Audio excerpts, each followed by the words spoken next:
Hello everyone, the ones I didn't greet personally.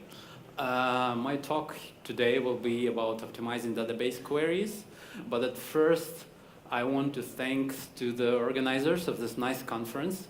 I'm here maybe for the third time, but not subsequently, so I'm kind of breaking the streak, but I feel like I want to maintain the streak from now. I mean, participating in each conference. And also I want to show you some details of this nice logo where all those like Ruby devils speak into each other and they feel like they're like complaining, they're having an argument, but there's like a tiny unicorn over there saying oi всё or basta or enough. And the most interesting part that all those Ruby devils have a unicorn inside of them. But that unicorn is not saying anything. And I want to all of you to just find this, whenever you feel like a Ruby devil, find this internal unicorn in you and not let this like super outer unicorn to help you. Just find the inner unicorn to say it's enough to this pointless talk or to this something that wastes your time and focus on something more great. Thank you. I always say that I work for startup for X years, I work on Rails for X years, and today I just realized that I don't want to be counting this anymore and see what had changed in this past. And I found my first commit to Rails that was for the feature called mass assignment security. How many of you know what is mass assignment security? Yeah, it's around 30%. The reason why that this feature is not in Rails anymore, right? So I was improving a nice feature. I was considering this a great feature, but someone had built something greater. And this is not there anymore. But in 2017, I got something, I did something more smart. I just plugged into the conversation at the right time, at the right place, and convinced DHH to not do something, which just implies that fixes the problem of contributing. Just get into the discussion at the right time, and things got fixed properly. You may read something like, maybe we won't need a new vcache method, which is the key part of this whole sentence. So yeah, I really advise you to come to discussions at the right time, not at the time when everything has been decided. So if you feel like you have a strong argument somewhere, just come online and put this argument. Sometimes it's really hard to prove, and most likely you will not succeed first 10 times, but after several years, in my case 6, you can come up with this greater approach. So why is SQL queries worth to be optimized? Well, when you think that you can optimize your app, you might first think that there is some web server that is slow, or there's an application container that's slow, or there's rack Rails, or whatever framework you use is slow. But the problem is that it's most likely your code is slow. Because for all those web server, application container, rack Rails, there is at least maybe 1,000 people looking into performance of those things, but only a small team looking at the performance of your code. So be sure that these things, they're like kept under control, but your responsibility is to keep this thing under control. And for 90%, it's all yours, because web server, application container, and rack and Rails usually only take 10% of time. And when you think that queries should be optimized, first thing that might come to your mind is like use a different database, right? Which is just amazing. You just switch database and you optimize everything at the same time. Good luck with that. Buy new hardware. This is a good choice. It works for long enough, but at the end, that's still not enough.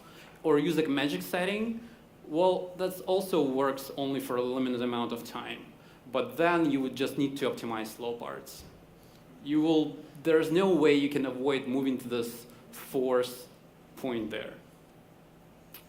And when I open Profiler, what I usually see there is something like that. So there's 50% time spent on something inside of controller and 50% time spent on querying data. And this is not actually active records. This is just a database query that just goes somewhere through network. And for most requests, it's around 50% of time. Here you can see some API request sample, but here's another one that does rendering. Well, rendering takes slightly longer. It takes 60% of time, but SQL is still a big deal. So 40% of time of the application server time. So optimized database queries is important. And there are like basically 4 methods you can follow. First, you need to think if the query can be avoided completely. Then you might think, can it be done faster? Or can it be merged with another queries, meaning that if there is 10 queries, there could be only one? Or you can just use cache. Or query data from a different place that is just faster or something. So types of queries, I split them in 2 groups. First is kind of instant, where it's less than 10 milliseconds and time is mainly spent on the networking I/O and file system read, and there are many of them to make an issue.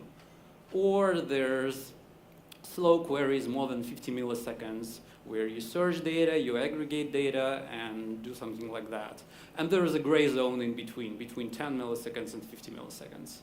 It can be either category. So avoid instant queries. So suppose you have this basic relation of campaign has many offers, and you call something like campaign.offers.first.campaign, and you will see that there will be 2 SQL queries. Well, that looks pretty stupid to execute something like that, but that's actually happening in real apps. And it can happen pretty easily in a code example like this, where you render a bunch of offers, and each of them calls the campaign inside of it. So it will still load the campaign twice, even if you use the eager loading feature. The way to avoid that is just use inverse off inside of Rails. But what I'm trying to show here is just avoiding queries is possible. You should first think how queries can be avoided rather than how can they be made fast or queried fast. Try to think if they can be avoided completely. Here's another example where, okay, I have some kind of user role thing, and I added user roles, and there are 4 roles, and I validate uniqueness because I don't want a same role to be inserted to the database twice. But in fact, this validation will never happen for the given UI, and I would just use unique index instead, and I will save this uniqueness query over here. So there's a batch of things you can do in Rails, built-in methods to avoid queries, inverse off, counter cache, has many through, or preload includes, also sometimes avoids queries. Here's more interesting thing, where you have a model purchases that has a counter cache for the coupons used for this model. And a simple method giving you a coupon codes for a given purchase, but this can be sometimes avoided because I cache for coupons count, right? So I not always want to execute this query, only when coupon count cache is more than 0. Not bad for the start, but there will be more. So let's see this example where a pretty typical comment rendering code where I want to render a batch of comments, I want to output the count, and I want to output each of them. So how do you think how many queries will be generated when we render this view in the worst case scenario? I encourage you to raise your hand with 1, 2, or 3. Okay? So 1, 2, 3. Well, I was thinking that there would be two on the line first and second, or sorry, first and third, but there actually will be three. So all of those first three lines will generate a query. Okay, so can we just make Rails work and just use the counter cache on those count any and empty method for all associations, and even avoid loading association completely with the counter is 0? Well, that's still not done and to be done later. Yeah, and I think this is a great improvement. We will work toward that. Maybe in 6.0 there will be such a feature. So cache columns is a different way to avoid queries completely. And this can be applied to immutable data mostly. Suppose you have this model and there will be definitely, body can be mutable, but post and author cannot be mutable. So in this case, you can just cache that sometimes. In different models, adding post ID and author ID to places where that depends on comment and avoiding this join through table. When you use cache columns, you definitely need to consider if the data is mutable or not mutable, because it's only applicable to the mutable data. Sorry, to immutable data. When it's mutable, well, it's expensive. It will take you a lot of time to invalidate the cache. So speeding up queries, and first thing you might consider here is, of course, indexes. Indexes are a really good thing. They're actual after 100,000 records. They take disk space, and foreign key index is almost always a good idea. But there is more. There is more. You can optimize a query with one condition with an index. But if you have a multiple conditions in the where statement, you need to know that the first index here can be used either for user ID or for user ID and role ID together, while second one is only used for role ID. So in this way, I just covered all the combinations with 2 indexes rather than 3. So consider the problem where you have n columns and you want to cover all the possible conditions to make all the possible queries fast. How many indexes would you need to cover 100%? It's 2 in the power of n. So the complexity grows quickly, indexes take disk space, and it's not going to work. So you need to optimize for index usage. But with all that index optimization, I calculated that somewhere on paper. This is like too bad to explain in the last talk of the day. So it will only be with this usage optimization 2 in the power of n minus 1. Twice, but still exponential growth. And as I said, index takes disk space. Here's our real stats for real data, where you can see that indexes take 70% of everything, which is quite sad, right? So our database is 3 times bigger just because it has some indexes, which is just a different type of cache. So we need to optimize index usages. And here's another example where there are 2 indexes while the query itself includes all 3 columns in it. So which index is better here? Considering that I don't have any knowledge or any domain knowledge, I would definitely say that I would use index B here, the one with user ID. Why? Is because the user cannot make a ton of posts in a lifetime. Maybe there's 1,000 posts or 10,000 posts, but if I have something like forum, there can be a ton of users like that in that forum, so I would probably consider index B as a better choice here. And here's how you can do this with SQL. Any relational database has a way to define which index you would be using for a particular query. And it lets us understand that where conditions are applied one after another. So in this particular case, because I've used the index B for user ID column, it will first filter by user ID and only then filter by form and created at. And it gives us a clue that which indexes we should have in the database. The ones that will cut the most records from the result initially, because they will be used first.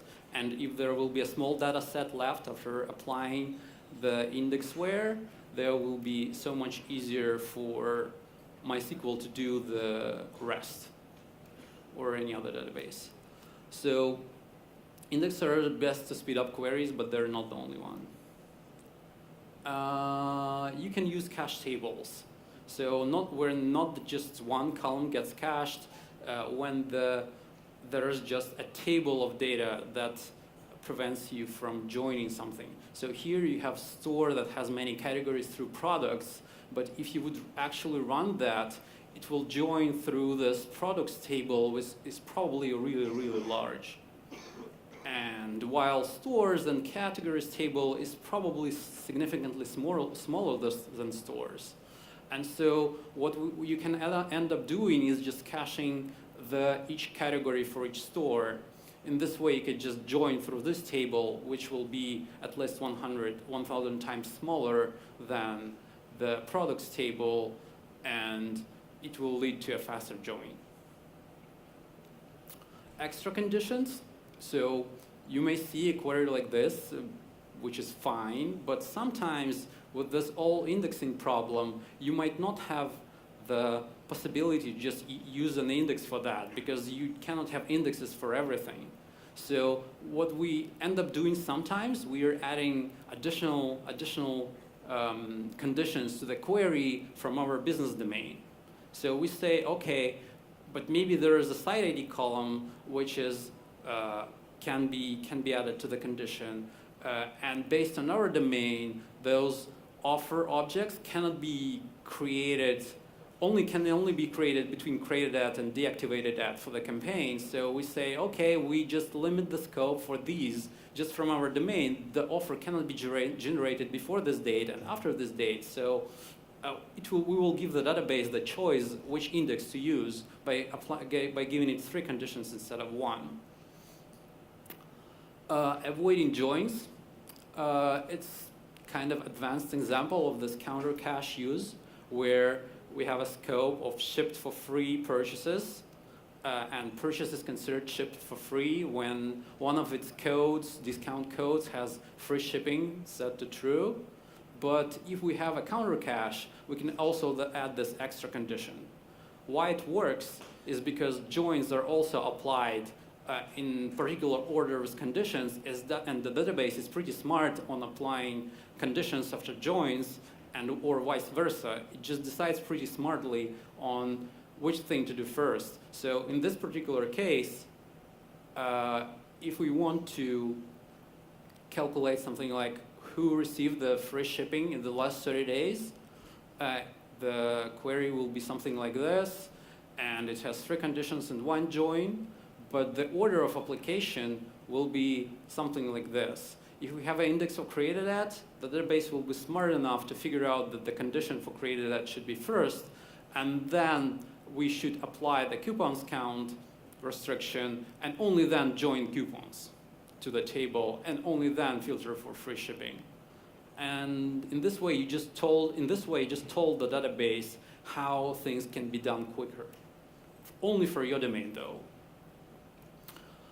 And here's some query execution mystery. Those queries are pretty equivalent. They all find members of a particular project through organizations. And I had a conversation with one of the MySQL authors about that, and I represented two those things to him, and I said something like, those are equivalent, and why one of them is slow and the other one is fast. And he said they're not equivalent, meaning that queries can be equivalent for your data, but they're not equivalent for any data. And you should always take an advantage of that. So knowing your data is the key to the performance. Or operation. So coming back to this slightly reworked example of categories inside of product, here you can see that we might just run this bigger in statement with several IDs. And it's kind of hide and or operation here, right? We say that category ID is this or that or that or that, which is in fact what database do here. It just scans the table, even if it has index for category ID, but it will scan the index as many times as there are IDs in this in statement, which can be pretty slow. So beware of this hide and or operation. It's really making the performance slower. Nested queries are evil. Has someone heard something like that in universities? I think many professors told us that in 2006. But nested queries are good when they are not closures, meaning that they return same results for each row. The result set has not more than 100 records to avoid this hidden or multiple scan index problem, and they let you define a stricter query execution plan, like which conditions should be applied in which order. So in most cases, 2 simple queries will be faster than 1 complex, but only in the most cases. You should try both. And if nested query didn't work. Query execution plan. We are coming to this idea that queries are executed not at once, not in a row where SQL goes and select from something, join something, and then aggregate something, and then where something. It can be executed in any order, and this explain thing gives you a clue on how it's executed. But the problem is that it's only work in PostgreSQL. In MySQL, it's terrible. And there is no equivalent to this amazing thing. And this amazing thing, it's actually showing you in which order does it apply given conditions. So it's initially hard to read, so I will read it for you. You may read it from bottom to top, where first the query is scanned by index on the ID, and then there's additional, this is one index scan, and then there's aggregate, and then there's just sequence scan on some empty table. And you may see how the database is actually executing that, but only PostgreSQL, and also it will tell you why it's slow, but it will not tell you what to do. If you're happy enough to use PostgreSQL, that's great, but you would still need to figure out yourself what to do.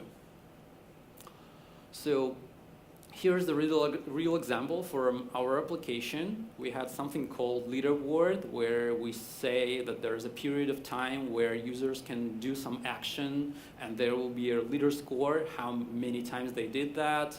But this is pretty easy to do, right? So we just aggregate, use group by comments count, and that works great.